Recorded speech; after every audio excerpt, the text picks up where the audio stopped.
Rajnandini miniket rice. রাই ceremonial house বর্ধমানের শাখারিপুকুর এলাকায় বরফ কলের ঠিক বিপরীতে। আজকে আমাদের বর্ধমান জেলাব্যাপী একটি সংগঠন 2 বছর হলো গড়ে উঠেছে, বাচিক শিল্পী সমন্বয়। মূলত বর্ধমান জেলাকে কেন্দ্র করে আমরা সময় দেখেছিলাম যে বিভিন্ন ছড়িয়ে ছিটিয়ে থাকা বাক শিল্পী, আবৃত্তিকার বা বিভিন্ন শ্রুতি নাটক করেন, এই জাতীয় বা নাটকও করেন, এই সমস্ত যারা বাক শিল্প নির্ভর তাদের নিয়ে একটা সংগঠন গড়ে আজকে তার 2য় বর্ষের অনুষ্ঠান এখানে সূচিত হচ্ছে। আজকে মূলত প্রথমে উদ্বোধন হলো এবং উদ্বোধনের সময় দুজন অত্যন্ত আমাদের কাছের মানুষ, একজন সুব্রত রায়, বরশুল বাড়ি তাঁর, এবং অসামান্য বড় মাপের একজন আবৃত্তি শিল্পী, বাক শিল্পী। তো তিনি প্রয়াত হয়েছেন অ্যাক্সিডেন্টে, দীর্ঘদিন রোগে ভুগছিলেন।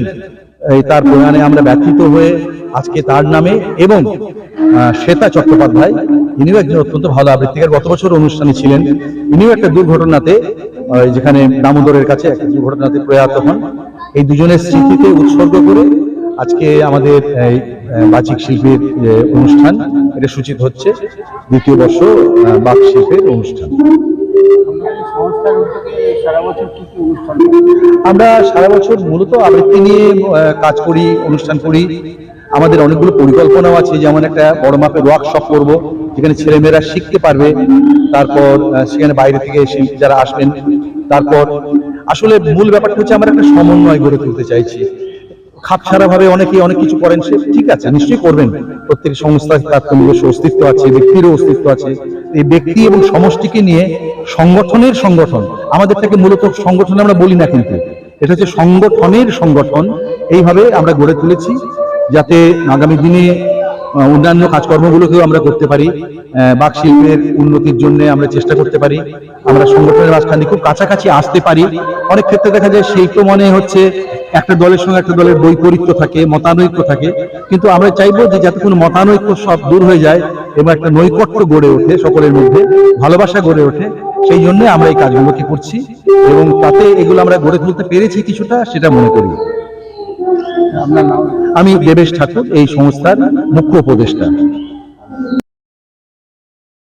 আমার গ্যারেন্টি, খেয়ে দেখুন রাজনন্দিনী প্রিমিয়াম মিনিকিট রাইস, বাংলার নিজের চাল।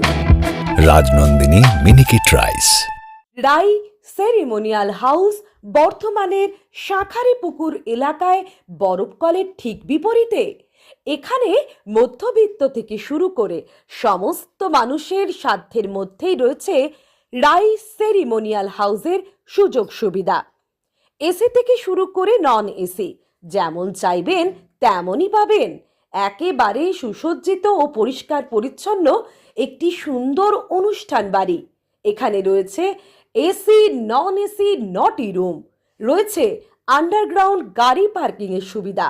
অতএব আপনাদের যে কোনো অনুষ্ঠানের জন্য আজই বুক করে ফেলুন রাই সেরিমোনিয়াল হাউস। মনে রাখবেন, রাই সেরিমোনিয়াল হাউস বর্ধমানের শাখারিপুকুর এলাকায় বরফ কলের ঠিক বিপরীতে। আজকে বর্ধমান রবীন্দ্র ভবনে 9 অগস্ট বর্ধমান বাচিক শিল্পী সমন্বয় বলে আমাদের একটি গোষ্ঠী আছে। অর্থাৎ বর্ধমানের যে সকল বাচিক শিল্পী রয়েছেন, যারা বছরের প্রত্যেকটা দিন আবৃত্তি চর্চা করেন, আবৃত্তি পরিবেশনা করেন, এবং এছাড়াও বিভিন্ন বাচিক শিল্পের সাথে সংযুক্ত রয়েছেন, তারা বিভিন্ন অনুষ্ঠানে সঞ্চালনা করছেন। অর্থাৎ বাচিক শিল্পকে এগিয়ে নিয়ে যাবার জন্য বা কবিতাকে বাঁচিয়ে রাখার জন্য, আবৃত্তি শিল্পকে সমৃদ্ধ করবার জন্য কাজ করে চলেছেন। সেই তাদের নিয়েই একটা গোষ্ঠী হচ্ছে বর্ধমান বাচিক শিল্পী সমন্বয়। আপনারা জানেন যে অন্যান্য অনেক জায়গাতেই বাচিক শিল্পী সমন্বয় বা গোষ্ঠী আছে। আমাদের এটা বর্ধমান বাচিক শিল্পী সমন্বয়ের কবিতা উৎসব 2026 এই নামে অনুষ্ঠান পরিবেশিত হচ্ছে। আমরা এই বছর 3 হলো সংস্থার কাজকর্ম শুরু করেছি। তবে একবার অনুষ্ঠান হয়েছিল মেঘদূত উৎসব নামে, তারপরে আবার এবছর আমরা অনুষ্ঠান করলাম। এবং আমরা বাচিক শিল্পী সমন্বয়ে নামে যদি অনুষ্ঠান প্রত্যহ না করলেও আমরা কিন্তু বাচিক শিল্পের মানুষজন গোষ্ঠীরা বিভিন্ন জায়গায় বিভিন্ন সময়ে গুরুত্বপূর্ণ অনুষ্ঠান পরিবেশন করছেন এবং বর্ধমানে অনেক বাচিক শিল্পী আছেন যারা পশ্চিমবঙ্গ তথা ভারতবর্ষে জুড়ে কাজ করে চলেছেন। বিশেষ করে আপনারা জানেন মাননীয় দেবেশ ঠাকুর মুখ্য উপদেষ্টা আমাদের, তার কথা তো আলাদা করে বলার নেই। তৎসহ আমরাও চেষ্টা করে যাচ্ছি এই বাচিক শিল্পের সাথে সংযুক্ত থেকে পরবর্তী প্রজন্মকে তৈরি করবার জন্য। আজকে 15টা থেকে 16টা হচ্ছে গোষ্ঠী সংস্থাগত অনুষ্ঠান, আর 15টার মতো হচ্ছে আপনার একক অনুষ্ঠান। সংস্থাগত অনুষ্ঠান যেটা, সেটা 10 মিনিট করে প্রত্যেকে অনুষ্ঠান পরিবেশন করছেন, সবাই এক একটা থিম নিয়ে অনুষ্ঠান করছেন এবং একক পরিবেশনা যারা করছেন তারা তাদের নির্বাচিত অনুষ্ঠান পরিবেশন করছেন। উদ্বোধন অনুষ্ঠানে উপস্থিত ছিলেন দেবেশদা, ছিলেন ডক্টর আবুল হাসান, ছিলেন ললিত ওনাথ, ছিলেন তার সাথে রবীন্দ্র ভবনের সুব্রত মণ্ডল সম্পাদক যিনি, তিনি ছিলেন, আর দেবেশ ঠাকুর ছিলেন মুখ্য উপদেষ্টা এবং সভাপতি ছিলেন অনন্ত মণ্ডল, এবং আমি সম্পাদক উত্তম বন্দ্যোপাধ্যায় সঙ্গে ছিলাম। আরুদা, মাছের চালটা একটু পাঠিয়ে দিও। আচ্ছা,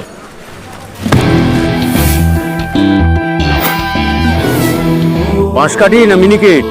মিনিকেটই তো নি দাদা, তবে আগের মাসেরটা একদম ভালো ছিল না। আরো হ্যাঁ দাদা, এ মাসে ওনাকে রাজনন্দিনী প্রিমিয়াম মিনিকেটটা পাঠিয়ে দিবি। ঠিক আছে দাদা। দাদা, এটা ভালো হবে তো?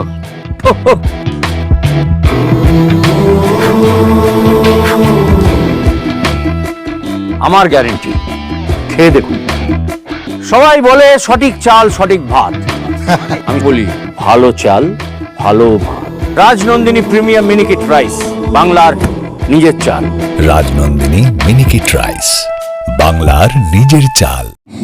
শিল্পীদের শুধু দর্শক বন্ধুরা, আপনারা একটু ধৈর্য ধরে বসুন, মোবাইল ফোনটি একটু ঘুম পাড়িয়ে রাখুন। এখন বাক্য বাকিশ। ভালোবাসা, অপেক্ষা, স্মৃতি আর নবজাগরণে আজকের এই সুন্দর আয়োজন। আসুন, বৃষ্টি ভেজা অনুভূতির রঙে রঙিন হয়ে আমরা সবাই একসঙ্গে উপভোগ করি বাক্য বাগীর সময় কাব্যরস, বর্ষা আর রবীন্দ্রনাথ। বর্ষা কুলি একা বসিয়াছি নাহি বর্ষা, রাশি রাশি ভাড়া ভাড়া ধান কাটা হলো সারা, ভরা নদী খুঁড়ো ধারা খড় বর্ষা, কাটিতে কাটিতে ধান এলো বর্ষা, একখানি ছোট ক্ষেত আমি একলা, চারিদিকে বাঁকা জল করিছে খেলা, পরপারে দেখি আঁকা তরু ছায়া মসি মাখা, আমি গলে 100 দাদা রাখি, পাল তুলে দিই চারটে।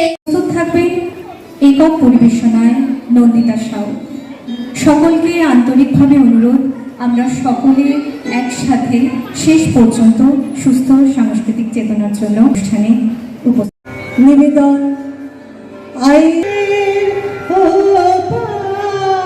হতে আষাঢ় এলো আমার মনে, কুন্দ বাজে ঝাড় বরিশানে বহু যুগের ওপার হতে আষাঢ় এলো। বৃষ্টি এলো, আকাশ ভরা ভালোবাসায়, দুঠোঁট চুবিয়ে নিবিড় চুমু, পথ ডুবিয়ে মাঠ ভরিয়ে, নদীর জলে মাতলা ঢেউয়ে, নুপুর পরা মেয়ের মতো চৈত্র দাহন পড়িয়ে দিয়ে, স্কুল পালানো